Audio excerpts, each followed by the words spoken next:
This is Damian Macy with the Friends of the Marshall Public Library regarding Oral History Project.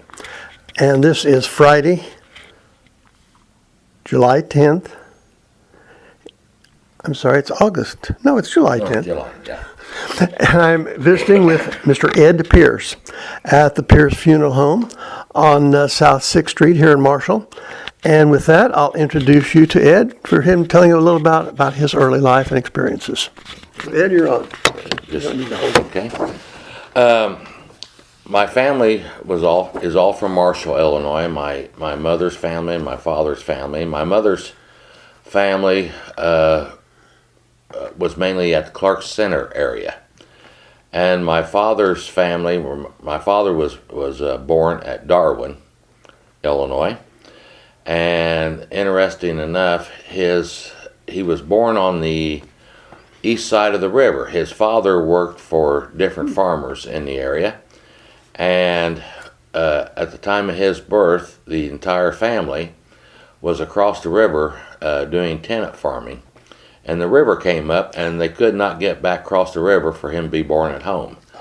So, but actually his birth certificate says Darwin, Illinois. His grandfather was a physician there, and he signed my dad's birth certificate and just put Darwin on there because it was close enough, because they couldn't figure out where the river really was at that day. But he was probably born in Indiana.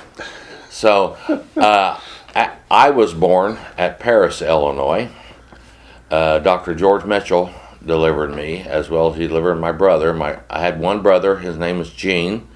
He is 10 years older than I, and he passed away in 1976 in an automobile accident. He was associated with my father in the insurance business. But we were both born at Paris Hospital, both delivered by Dr. George Mitchell. I grew up in Marshall. I was here until I graduated from high school, and at that time I left and attended Southern Illinois University, where I received a degree in mortuary science. Following that time, I went to work at Geneva, Illinois, on the west side of Chicago. That's where I met my wife. I was working for her uncle.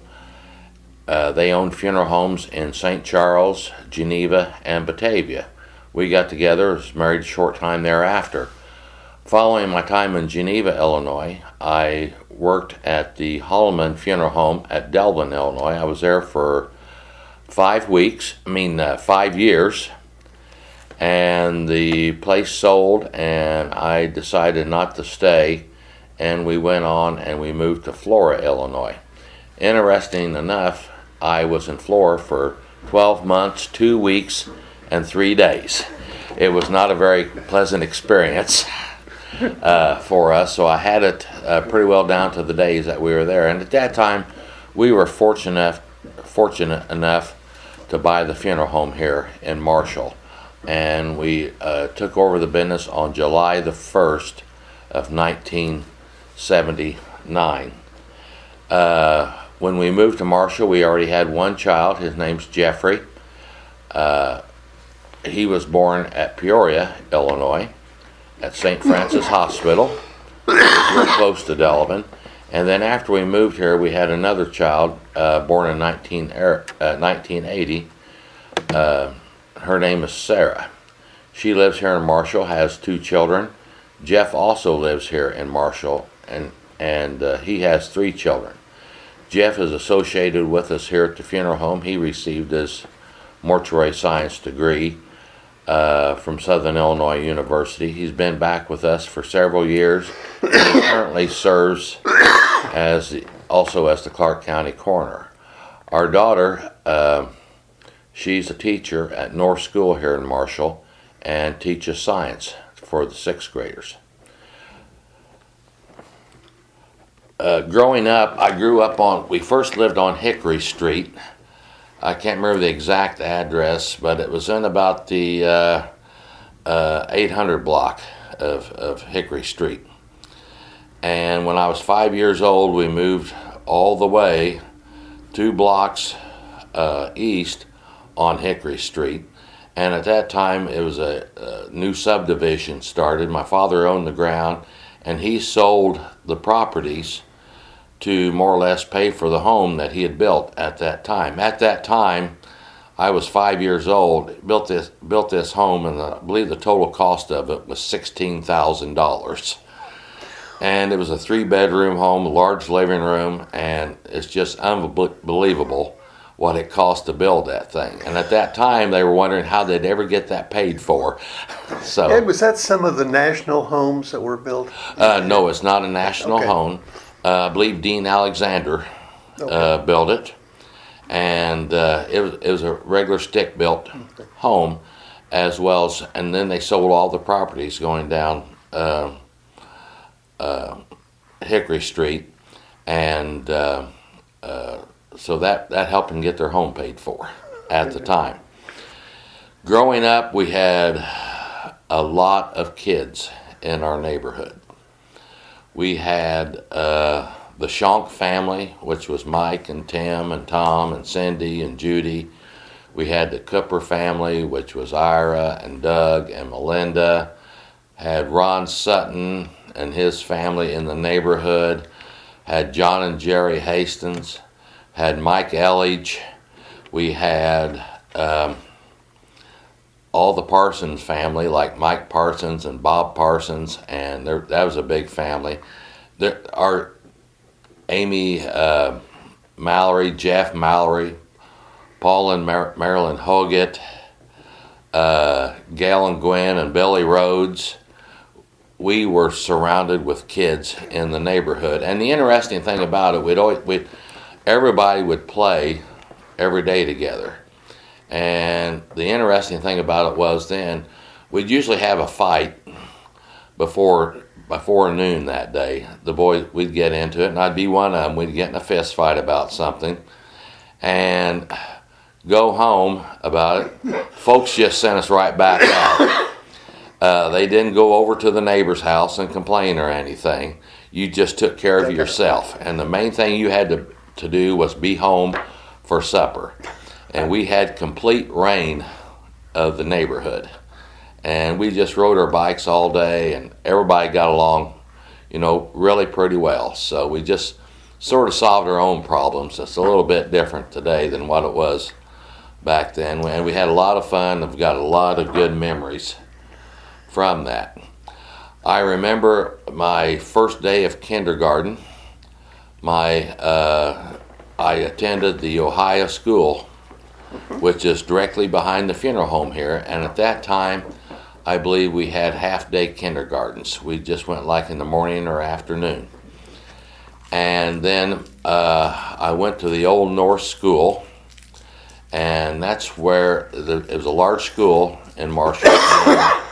It was tore down several years ago, and it's in the block that Omer Schaller lives in, and the Methodist parsonage is there, and Ron Howell and John and Patty Mackey. But there was a large school right there in the middle. My first teacher was Mrs. Rhodes, Mrs. Thurman Rhodes, and I'm very fortunate. I can remember every teacher I had all the way through high school, and for every class, and remember their names. Which that's sort of unusual, but I can do it. Were there 8 grades in the Old North School when you were there? There were 6 grades. 6 grades, okay. Yeah, the 7th and 8th grade had already been moved out to the high school. And the one thing I remember about the Old North School is a little bit different than what it is now. We had a cinder playground. Mm-hmm. And everybody usually had banged up knees and things and elbows and things like that. But the playground was made out of cinder, and or a lot of it was, and then part of it was grass. But we all survived it. We made it through without too many battle wounds. I went to the Old North Side School also, and there was a lot of play equipment. There were some swings, teeter-totter, and I think kind of a merry-go-round thing, and that was about it. Yeah, there wasn't very much there, but we made do with everything, and always just, I really enjoyed the North School. And then I went on After went to the Marshall Junior High, and then Marshall High School, and I graduated in 1970. And following that, I went to Southern Illinois University, where I graduated from. I have a lot of special memories from school. Always really enjoyed school. I was always glad when it got out, but then I was glad when it started again too. I've always enjoyed being around people, and I really enjoyed school on the most part. There's a few little things I didn't care about, but not much, you know. And then when I went off to college, I really enjoyed going to Carbondale to school. Is there a particular teacher or teachers that kind of maybe influenced you in high school? Okay, one teacher that I really thought so much of was Genevieve Perkins. She taught, I believe, civics in 8th grade, and I always really admired her. And on the most part, I liked all of my teachers. I liked Bill Wyke real well. Oh, yeah.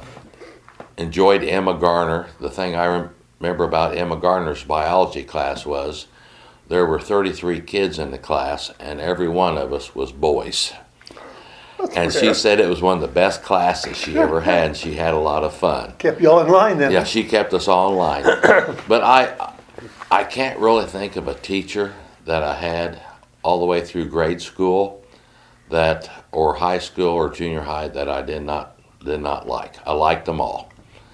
And I remember one time I was very disappointed though in 2nd grade because I wore cowboy boots to school, and we had the old wood floors, and I was so proud of those cowboy boots, but they made so much noise walking. Doris Schaller called my mom and asked me not to wear those cowboy boots to school anymore, and we still talk about that. And that has been a long, long time ago, and Doris still remembers that. Was that a rather disappointing experience? Oh, it was a little bit, but I enjoyed those cowboy boots. Yeah, I survived it. But I don't have any cowboy boots now, so I must have gotten over it, you know. Was there a favorite subject that you had in high school? Do you know, I liked the science classes real well, and I loved history and government classes. I really enjoyed those. I thought Bill Wyke was a great teacher, you know, and like I said, but you know, I thought all of our teachers were very, very good. As far as our family life, my wife Beverly, she's from Geneva, Illinois. We still live here at the funeral home. We own property up at the north end, but it's still so convenient for us to live here. And like I said, we had the 2 children. We spent a lot of time with our grandchildren and really enjoy that. Bev travels a lot. I don't go as much as what she does. She's very big into quilting, and like right now, she's gone for a week on a quilt trip. Supposed to be back this afternoon, and had been out on the East Coast last month. Wow. Okay. For a week or so on a quilt trip, where they were doing a lot of those things. Do you have a lot of quilts around the house? Yeah, we have a lot of quilts. We have a lot of quilt material. Okay. I've often said if the place caught on fire with all the material, it would probably smolder for about 6 months before the fire department could get it out. But we have 2 rooms, and it's filled with quilt material. And she does some beautiful quilts, though, and she really enjoys that. One thing that I really enjoy is I enjoy boating very much, and we have a boat out at Mill Creek. We got a small cabin out there. We spend quite a bit of time out there during the summers. It's even become more enjoyable now with the grandchildren, because with their age, they're able to go out. We can take them tubing and go out on the boat and just have a good time with them. And it's real close to town, so in case, as our profession, we get called back a lot of times. So it's real close for us, so we can go out there and do that. And if I need to come back town, I can be back in town in 15 far down the road. minutes. Yeah, it's not very far away. And at what point in your life, in your career thoughts, did you decide to go into the mortuary business? I was always sort of interested in it, and then when I was in high school, I started working for Basil and Helen Moore. Okay. I was 16 years old, and I worked here while I was in high school, and decided to go to mortuary school. And followed my graduation from mortuary school, and I stayed previously where all I'd been, and we moved back here in 1979. And we've been very fortunate to be here. Marshall, the community has been so very, very, very good to us. We've been very fortunate to be able to live here and raise a family, because Marshall is a very good community. And we've really enjoyed and appreciated the opportunity to be here all these years. Now your wife, Bev, coming from a much larger city and close to the metropolitan area, what was her first reactions to Marshall? Well, when we first moved out of the Chicago area, we moved to this little town called Delavan, Illinois. And it was a town of 1,800 people. And it was out in the middle of nowhere in Tazewell County. And the first day we moved there, she came downstairs. We were living above the funeral home there. And she said, "I can't believe it. They just had a thing on there about the hog markets and what hogs are bringing today and all that." She adjusted very well, very quickly to it, and she likes it very well. She's from, like I said, from the Geneva area, which is a suburb of Chicago. Far as I know right now, she'd never be willing to move back up there. She likes Marshall very well and has a lot of friends here, and really considers this home, because we've been here long enough now that she's lived here longer than she's ever lived anywhere else before. Yes, that's right. Because she was about 23 when we moved from Geneva. Okay. And but she really considers this to be home, and our kids are the same way. They really feel that way, that this is home and this is where they want to be. Great. Yeah. Trying to think. Ask me. Didn't your daughter live away from here for a while? Yeah, our daughter, she lived in north of Chicago.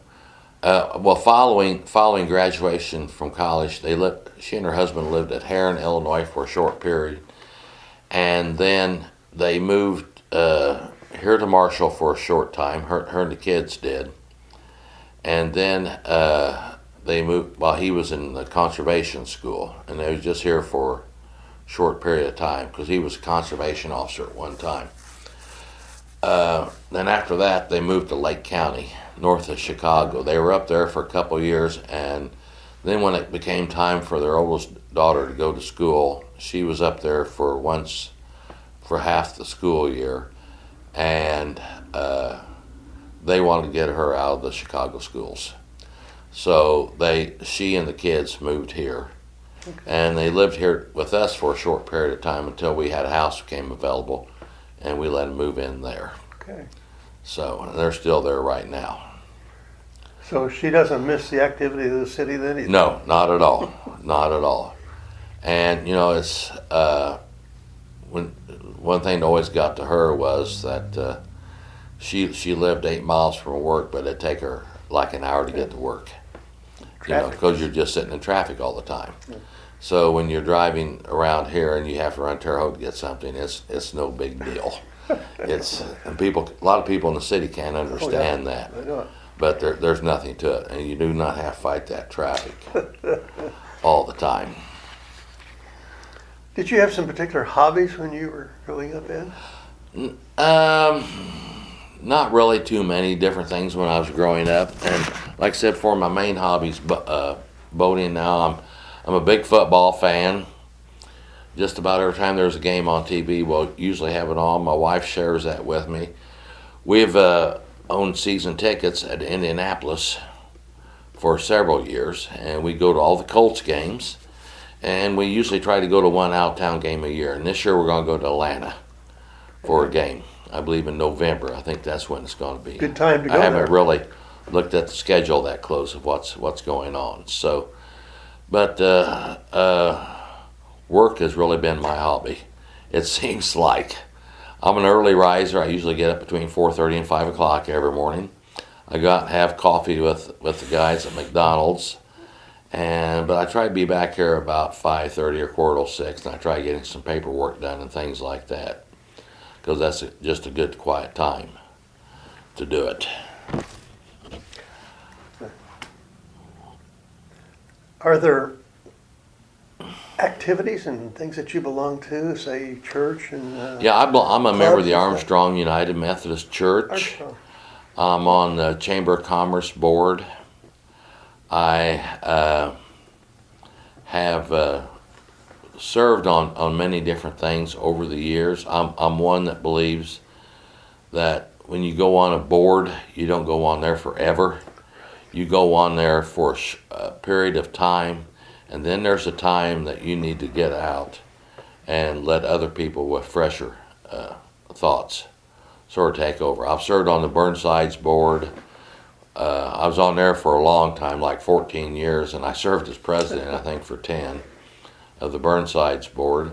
I served on the board of directors of Pearce Community Hospital at one time. I'd been a member of Rotary Club at one time.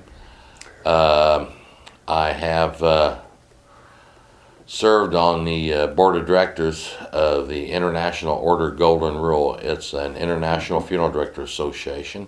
I served on that and was a member for a long time. But I've been involved in many things in the community. One thing that I was involved in the community that I really enjoyed that nobody can hardly believe, I was on the school board for Yeah. 4 terms. Excuse me, 2 terms. And I really enjoyed it. But then after I'd been there for about 8 years, I thought, it's time to step down and let somebody else do it. Because you need fresh ideas on things, because you become stagnant. And I'm really very proud of our school district here. Wonderful school. We have a wonderful school district and wonderful teachers. We have a good board. We have good administrators, and the school gets so much support from the community. And it was a real pleasure and honor to serve on the Marshall School Board. I think we've found too that many people who may work in Terre Haute, especially if they're new to the area, they want to live here. Correct. Mainly because of the school system. Yes, that's right. And there's so many people, like with NAL at Pearce, so many of the people that was brought here to work at NAL, they want to live in Marshall because of the school district. And that's really helped our community quite a bit. And one thing I like about, and so many other people comment about, especially from out of town, Marshall's a pretty town, and people, for the most part, take care of their property, and it's a little town, and it's very attractive. We have a beautiful downtown, a lot of activities going on. We've got an excellent Chamber of Commerce, I feel, director now. She's doing a great job and getting a lot of things going. Some people say in a small town, no, there's nothing to do. But Marshall, if you really want to participate, there are things to do. There's things to do. Yeah. Mm-hmm. And a lot of people say, oh, there's nothing to do. Well, you go into a community of 40,000 people and they'll say, oh, there's nothing to do here. And it's just, it's all in their head most of the time. If you want things to do, there's plenty of things to do. Ed, one time weren't you on or a director of some state funeral directors organization? No, that was the International Order Golden Rule. Yeah. Okay. It was an international organization. Yeah. And it's based out of Austin, Texas. And we had members throughout the United States, Canada, Mexico, South America, Okay. England, Scotland, different places. We have around 1,800 members, and it was only for independent funeral homes, not corporate-owned funeral homes. You had to be an independent family operation to belong to it. You mentioned something that was kind of guessing in my mind is corporate ownership, and that seems to be such a trend anymore, I think, in the funeral home business. They're owned by large corporations, or one company may own a whole string of funeral homes. What's your opinion of that trend? Well, I was telling somebody the other day, I cannot believe we are the only family-owned funeral operation locally owned in the county now. The funeral home at West Union, and they're great people. They're from Robinson. The Markwell Funeral Home and the Greenwell Funeral Home, they're owned by a corporation out of Indiana. I didn't know that. Yeah, they sold out to them several years ago. Now the people who ran it, Markwell's, they're still there though, but they sold their business to this corporation, but they're still there, and we're very fortunate here. I think all the firms that we have here in this county are very good firms, and they do a good job. You I do some believe. working together even too, don't you? Yeah, we do some working together. We help each other out when we get caught in binds, and there's the two funeral homes in Parish. We have a good relationship with them, and we help each other out. But around here, everybody gets along real well, and we help each other out. Are the Paris funeral homes now corporately owned? No, they're or- both family owned and locally owned. Yeah, they're both locally owned. And I don't really like the idea of the corporate thing, but if you want to be right, if you want to be very honest about it, if you're in a community like Terre Haute, which a lot of the places are corporately owned, if you're a family-owned business, you can use that to your advantage a great deal, and so it works out real well for you as far as public relation wise. Because in funeral service, a lot of people don't care for this corporate stuff because you get your orders every day. Like there's one called Service Corporation International. They own like 25 funeral homes and a lot of cemeteries and different things. They're based out of, I believe, Houston, Texas. Well, the corporate funeral homes, they have to get all their orders from there before they can do anything. You can't really be a part of the community like most of us here are. And I mentioned that we're the only one that's locally owned and operated in the county, but the others, they operate as though they're local people. Because, well, actually they are. They like the one in Casey, they still make all their decisions on what they're doing. And then with the Robinson Funeral Home owning West Union, they're actually local people. They're just, but it's come to the point where in a lot of these smaller communities, a family cannot go in and make it because of the differences now and things and the cost of expenses, where it's hard, and most of them are absorbed by larger firms because they just can't, they just do not have the income coming in to support their facilities and the business. And that thing has really changed. We had the opportunity to buy a couple other funeral homes and in the last few years, but we decided not to because we spend so much windshield time running back and forth, and we would have to neglect this place. And our success here has been because of this community, and we've just decided to stay right there. We're not all that concerned about seeing how big we can be, and we're just satisfied with what we have. Well, I think you're fortunate too. Your son Yeah. is taking up with the same trends. We've been very fortunate that Jeff's came in with us, and we actually get along very, very well. There have been times where we've had some discussions and conversations, but that's very seldom, and we've been very fortunate he came back in. Did he plan to do some other field of study or something and then switch to mortuary? Yeah. I'm trying to think back several years When ago. when he graduated from high school, he went to Southern Illinois University and got in the automotive program there. They have a very good automotive I couldn't remember program. what it was. They train corporate people for like Chrysler and Ford and GM. They train the troubleshooters and things like that, sort of white shirt mechanics. And he was really involved. He really enjoyed that. But then when he got ready to graduate, the semester before he graduated, when he'd come back home on summers, he'd help here at the funeral home. And he worked out the Detroit plant here on 2nd Street. They manufacture burial vault liners. And he decided he wanted to go in funeral service, but we just asked him to go ahead and finish and get his degree in the automotive program, so he'd always have something to fall back on in case this did not work out for him. After Jeff graduated from mortuary school, we would not give him a job because we wanted him to go out and work some other places and have other experiences. He worked in Annapolis for a while, and then he worked also down in Metropolis, Illinois, down near Paducah, Kentucky. And we felt that was a good experience for him.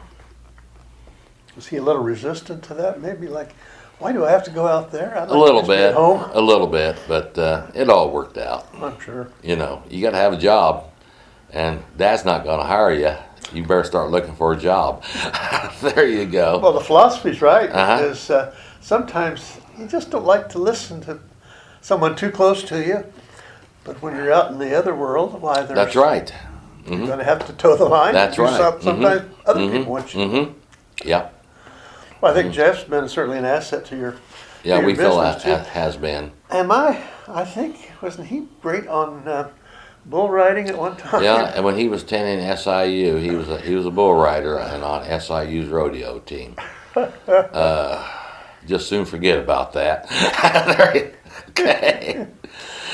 Too many So, insurance but claims. he enjoyed it, and it was a good experience, you know.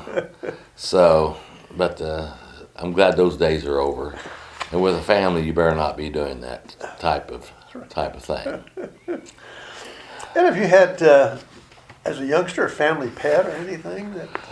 Oh, when we lived on East Hickory Street, we had a barn. We had horses and ponies and sheep and dogs, and we had several pets. And we used to ride the ponies all the time, the horses all the time.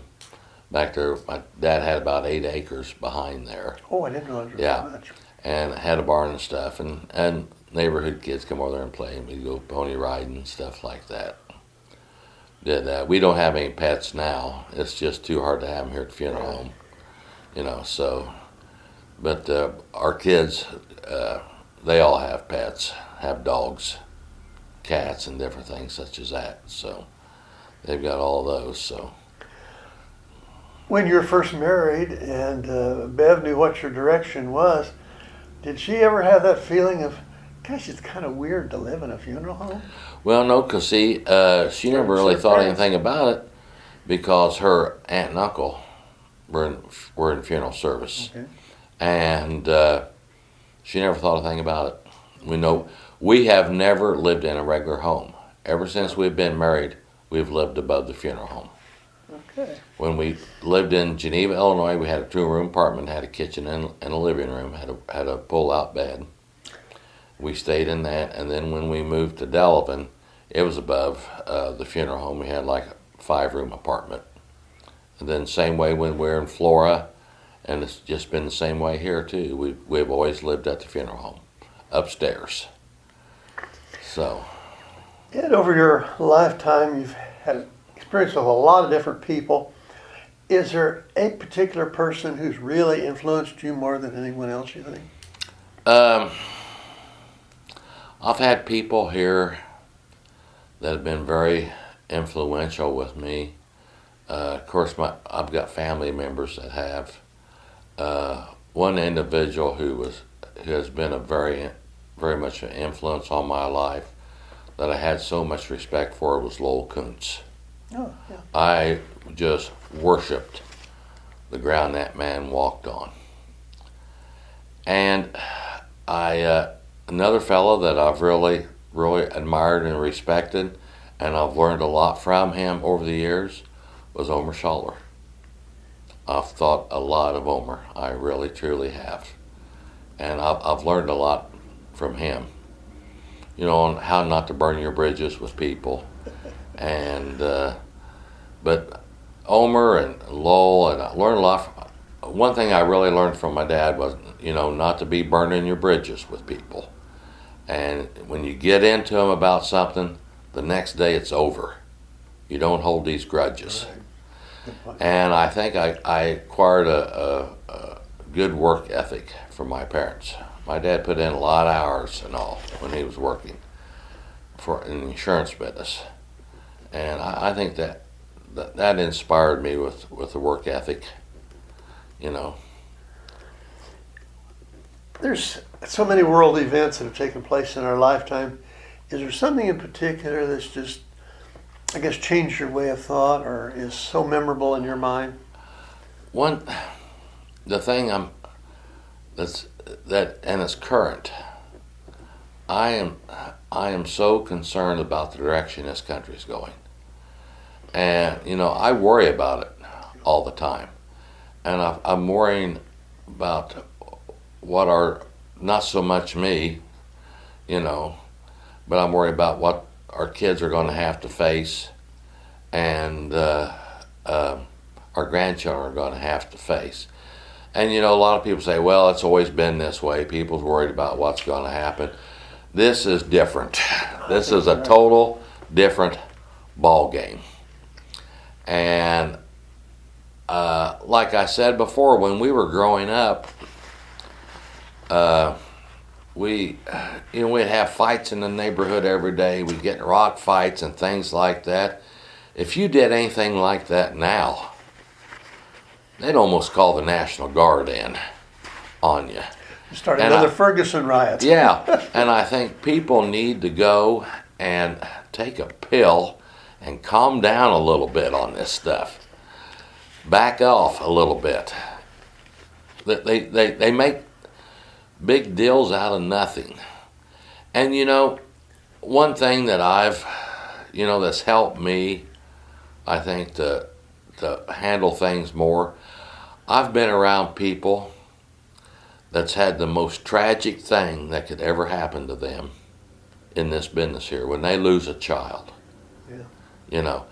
And I look at that and I think, the problems I have are pretty minor to the problems that other people have. And I think it's made me an individual who can cope with situations a lot better and has made me a little bit more laid back. I guess the word that comes to mind in your business, and I've certainly seen it in your reaction with families, is compassion for them. Yeah. I Empathy really, for what they're truly, going through. I really, truly care Mm-hmm. about the families And it we shows. serve. Oh, I hope it does, but I really, truly do, because I like what I do. I feel sorry for these people that all they think about is retirement. They're not enjoying what they're doing at all. It's all right to retire and all, but when you have to go to work every day and you're dreading it, I was in that situation at Flora, Illinois. Like I said before, I was there for 12 months, 2 weeks, and 3 days. And I can't imagine living your entire life that way. And by seeing what a lot of people have to go through, and it's just, I think it's made me a better person. Or I hope it has. When you were working with Basil and Helen, and I think he was really kind of looking at retirement, but he still had contact with the business here. Yeah. And you transferred it over a period of time rather than just abruptly. No. He's Well, out here, when we bought the funeral home, we bought 100%. And then he stayed on and he helped us. Yeah, that's what I meant. For a couple of years after that. And then he got to where he just didn't really want to come around much. You know, he adjusted retirement real well. Quick. And I don't know how I will do when my time comes to retire.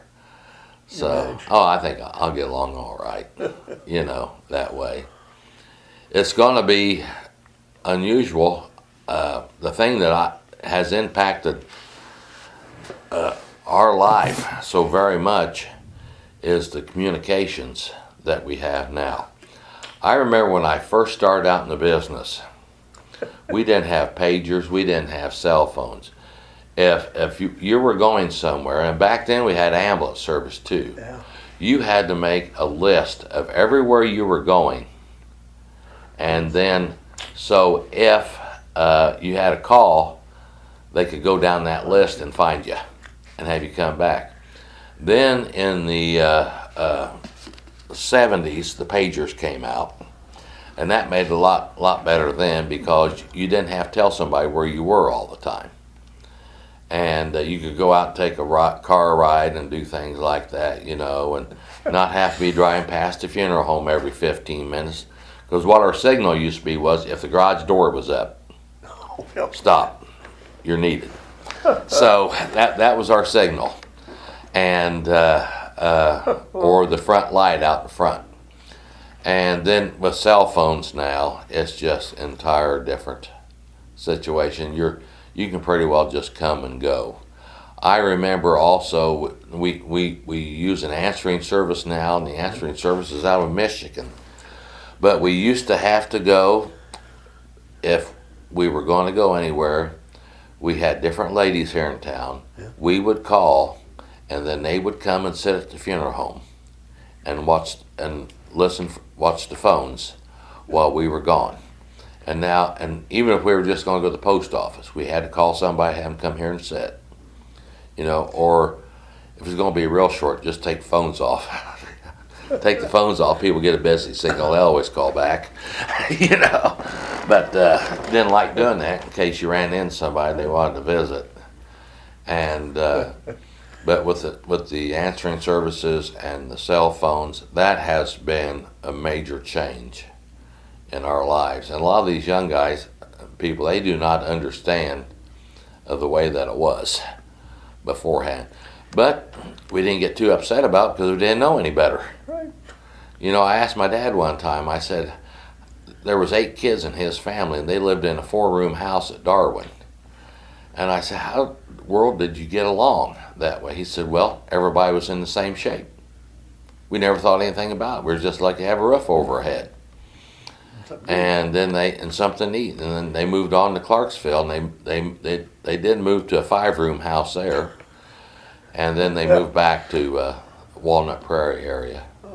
Because my dad went to high school a couple of years in Hudsonville. And then ended up moving back to Marshall, you know. Your dad was mayor. Yeah, in about 1974 to 78, I believe. Okay. Mm-hmm. I was thinking this when we moved back here, which was in 1975, and he was mayor at that time. Mm-hmm. I've had other people talk to me about that. Want to know if I was interested? No way. I want no part of that. You know. So, well, you've been in boards, you've been in the school board. You're not interested in more political involvement? No, I'm done. I'm done. There you go. They need younger people now, I feel, to be involved in it.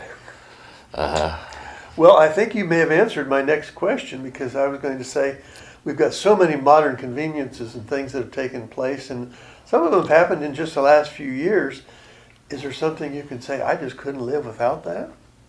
Cell phone. Cell phone. Yeah. That's what I thought. And I use an old flip phone. I do not have a fancy phone, because I just want to say hello and goodbye. I do not want to have to go in there and move that stuff around. I'm not on Facebook, and I do not text. I leave that up to everybody else. They sure and but the cell phone, the phone system for us that's really been neat. Lifesaver. And really, yeah, it's just made life a lot simpler for us. And of course, all the other conveniences too. Things have changed so much.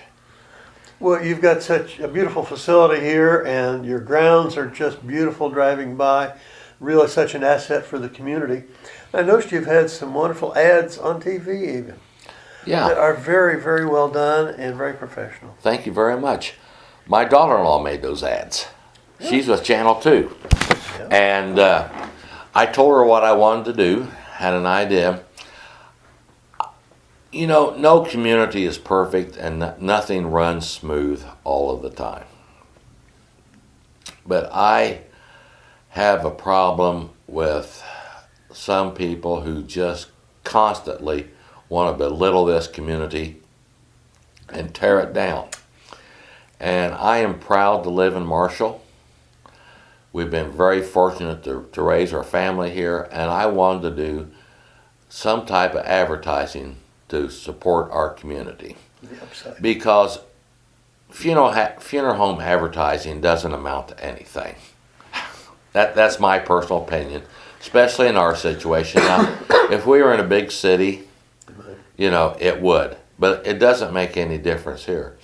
So we've decided what we want to do. We want to do promoting of the community, because this community has been very good to us over the years, and we want to do something for support of our community. And I am proud of those ads. She really did a good job with those. Did a real nice job with it. And we're going to plan on, you know, doing some more television advertising is very inexpensive. And I'm thinking about doing an ad this Christmas, a Christmas ad. And, you know, it's became very unpopular in some places for you to wish people Merry Christmas. And I think people should realize what Christmas is about. Exactly. And I think I'm going to try to do a little bit of advertising this fall. Good. On not being ashamed to say Merry Christmas. Good. So we'll see how that goes and if we get anything done with that. But I'd say it's probably going to happen, you know. And that goes back to what, you know, some of my major concerns is that situation right there in this country today. It's just gotten out of hand. In your many works with people, one area that obviously you work with every denomination, churches, pastors throughout the area. That must be quite an interesting experience too, because everyone's different, every philosophy. Yeah. But that's kind of a unique thing that most of us never come in contact Yeah, with. that's right. Yeah. We have very, very nice churches here in this community. You know, like I said, I belong to Armstrong Methodist Church. This community has a good group of ministers. You know, we're very fortunate. And yeah, times have changed a little bit with things. And in our business, the funeral business here, I've noticed a change in the ministers, or the newer group of ministers.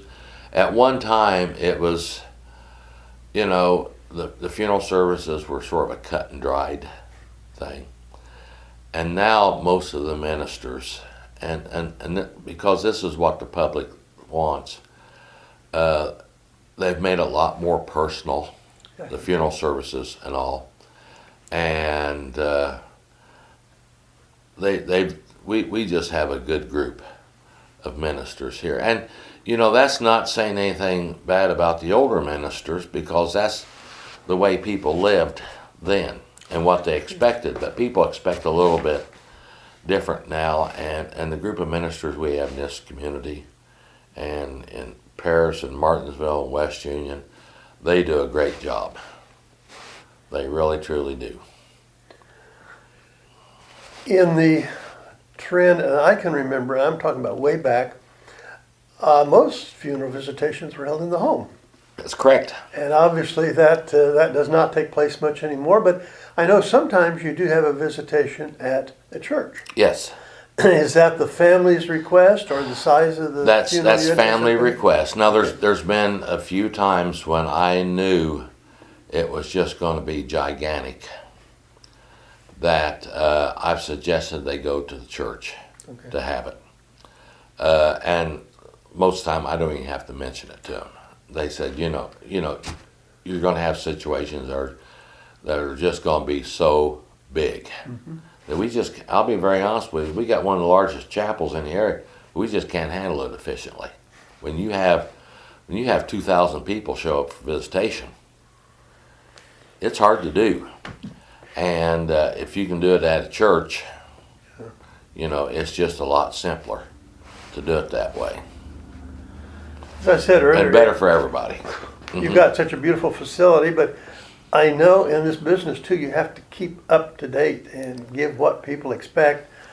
Do you have a regular, let's just say, renovation plan or improvements and things that you have to do to keep up with the? We're trying to do something all the time, and it's always bothered me when I go to these communities in a similar situation like ours. We're the only one here. And they say there's actually supposed to be, for a funeral home to be successful and all that, there's only supposed to be like one funeral home per 15,000 people is what it's supposed to be, on the average. But that's like a little bit different here because we have an older community. But that's national wise. But see, we've only got about 17,000 in our county, But I've got a friend that has a funeral home at Wheeling, Illinois, which is probably 40 or 50,000 people. And they're about like us, do about 100 calls a year because you have a younger population. That's just sort of a thumb rule on that. But, even though we've been the only ones, we have always taken a lot of pride in our facilities here, and we've kept them up. We put that large porch out front a few years ago. We did a complete renovation of the downstairs here at the funeral home. We normally try to completely remodel every 10 years with new wallpaper, carpet, and things like that. And some of these places, they've had the same thing for 40 years, haven't changed it one bit. So, but we've always felt that, we owed to the community to do it. Well, obviously carpets and furniture does wear out. They wear out. 10 years sounds like another frequent. Yeah, that's right. That's right. When we do with high quality carpet and stuff, and so it holds up well, So we just did this major renovation, and we really did a number the last time. We stripped every bit of wallpaper, and we did a lot of that ourselves in the entire downstairs, the whole thing.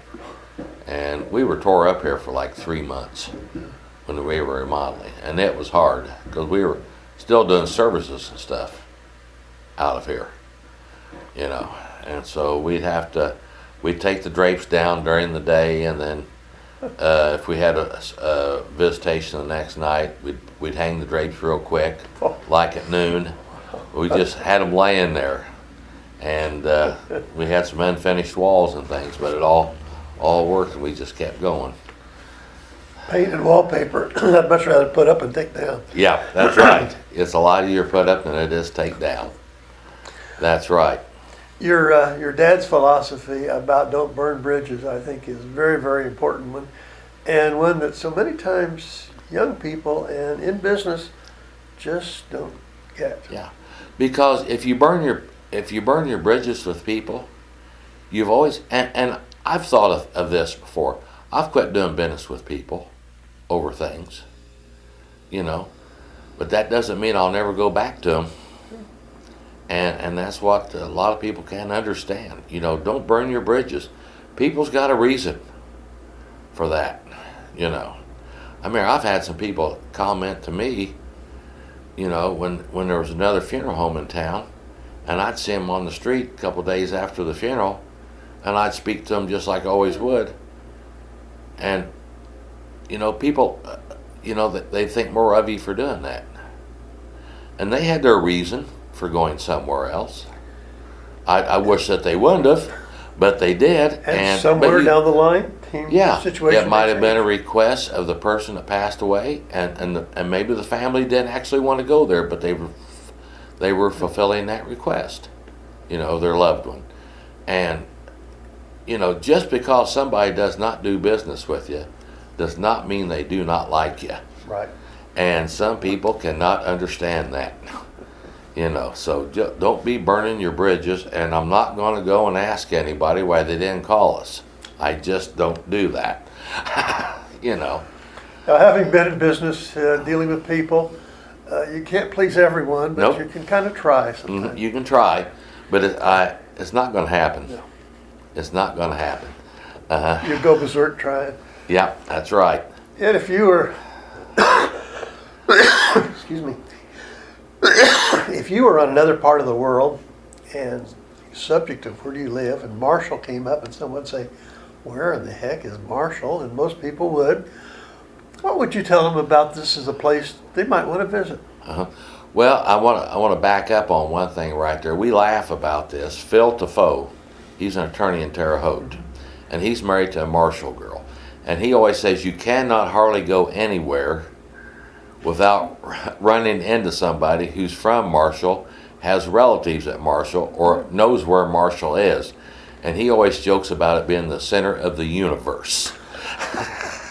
And Phil's always talking about that, and we laugh about that. If I were to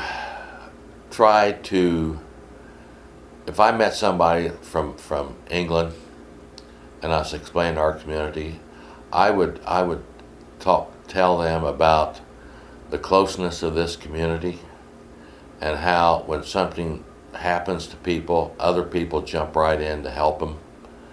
I'd talk about our school district. I'd talk about the kids being able to run around, their neighborhoods and things like that, and not being trapped. I would suggest to them that, we have small town living, and that's what people like, most people like. But then you also have the convenience. You're not that far from Terre Haute or Indianapolis or St. Louis. We drive. We go to the Colts games. We leave here, and in an hour and a half, we're sitting in our seats. So that's no time at all. And there's just a lot of advantages. One thing that I think people do not understand is that the economics of it. It is so much less to live here than it is in a Chicago suburb, for example. And you might not make as much money up front, but you've always got to look at net profit. You're better off financially to live in a community this size than you are in a Chicago suburb a lot of times by the time you pay your expenses. And you've got to put everything in perspective at net profit. And I've heard a lot of people say that when they've lived at other places, they have not done that well until they lived in a small community like this, because you do not have the expense that you do in a larger city. And I can't really tell you what our real estate taxes are here right now, but I have a friend that has a funeral home in Geneva, Illinois. His building's very similar to ours, except he's got about a 30-car parking lot. His real estate taxes are $50,000 a year. And I do know this, ours are not nearly that. We hope not. No, we don't. And so when you put all things in perspective, cost factor is a lot better, but the most important part of it is a community like Marshall is a good place to raise a family. And people enjoy coming back. And that's the thing, many people too that you visit with have lived elsewhere. Yeah. And they think, by golly, find out this is not a bad place to That's retire right. to. And I was very fortunate to live somewhere else. It makes me appreciate this community that much more, I feel. And it's, like I said, Marshall's been a very, very good community to live in. And I like it very much.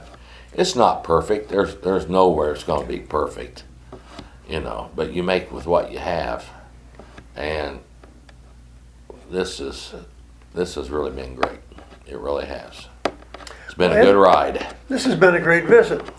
I appreciate your time, and we look forward to having you around here for a long time to do business with. But what you're talked about here today is not so much for someone today or tomorrow to listen to, but it's going to be in file in the library. And some of your grandkids may say, "Gee whiz, I didn't know that about Grandpa." Yeah. So I want to say I've thanks. been when again. Grandpa's gone. There you go. I want to say thank you. It's been great Thank you very talking much. to you, and we appreciate you participating in our oral history project. Well, thank you.